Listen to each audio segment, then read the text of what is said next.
The Center for Individualized Medicine, Story by Story, a video series on topics in individualized medicine at Mayo Clinic. Today we're going to go story by story through the Stabile building and talk to Janet Olson and Sue Bielinski about their top poster award from ACMG. There they are, an ACMG top poster award. That's a big deal. Tell me about your research. So the study is called the Right Drug, Right Dose, Right Time Protocol, and we recruited 1,013 Mayo Clinic patients to do preemptive pharmacogenomic testing. So the testing involved a pharmacogenomic panel? We did a panel of pharmacogenomic testing. We put 5 results for various drug metabolizing genes in the electronic health record. And so anytime a patient has a drug that interacts with that gene, their clinicians or healthcare providers get an alert that pops up telling them their genotype and telling them if the dose they're prescribing is okay for them or if they should change to an alternative dose or an alternative medication. So their genes will tell them if their medications will work? So certain genes that metabolize drugs, people metabolize those differently.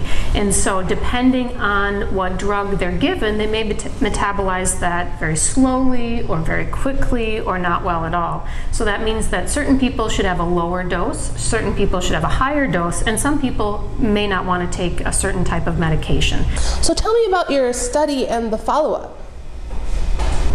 Right, so what we did for this was when the first set of results was available, it was CYP2D6, we decided that we wanted to notify people about those results being in their medical record.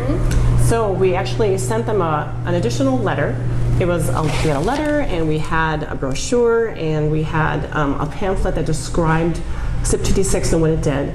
And then we, because we were concerned about whether or not we were clear, we actually took time to put together a survey and sent that along with those results.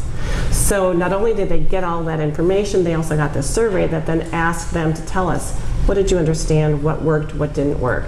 So first of all, we found that about 1/3 of the people who really didn't understand, they said they either understood just a little bit or not at all. And so that dismayed us because we had tried really hard to be very clear. We also found that people wanted it more personalized because we kind of gave general results. What they wanted was, what does that mean for me? What changes should I make? What changes, should I change my medication? Should I change my dose? Do I need to talk to my doctor about this? So they wanted it, as I said, personalized. So what did the patients have to say about the process? What's most important is that we really need to tailor it to the individual. That we need to take it and apply it to the individual, not only tell them what their result is, but also then say, what does this mean for you? You need to not take this drug because it'll cause side effects. You shouldn't take it because it's not going to work for you at all. Just skip it, don't even take it. We'll try something else for you. Those are the kind of things that really matter most about this. Well, and I think another conclusion that it came with is, we don't quite know how to report these type of pharmacogenomic results in a way that people understand. Our next step may be focus groups, bringing these participants in, showing them several options of how we can report these and getting their feedback. Yeah. So really understanding what they need. The Center for Individualized Medicine, Story by Story, Mayo Clinic's elevator ride through patient care, education, and research.